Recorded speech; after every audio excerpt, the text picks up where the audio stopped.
കഥയറിയാതെ ആട്ടമാടുകയാണ് big boss വീട്ടുകാർ. ഇപ്പോ പുറത്തെ വില്ലൻ ജയദീപും അകത്തെ വില്ലൻ ശ്രീകുമാർ.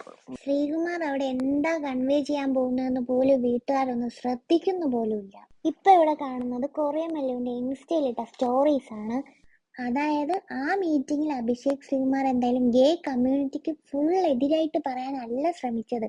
പകരം കൊറിയൻ മല്ലുവിനൊരു സപ്പോർട്ട് കൊടുക്കാനാണ് നോക്കിയത്. അതാരും മൈൻഡ് ചെയ്തില്ല.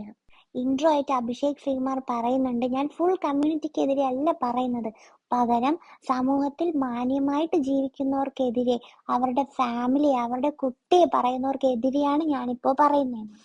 ഈ കമന്റ് കാരണം ഹൗസിനുള്ളിൽ അഭിഷേക് ശ്രീകുമാർ ഒറ്റപ്പെടുമെങ്കിലും പുറത്ത് ഫാൻസ് കൂടാനുള്ള ചാൻസ് ഉണ്ട്.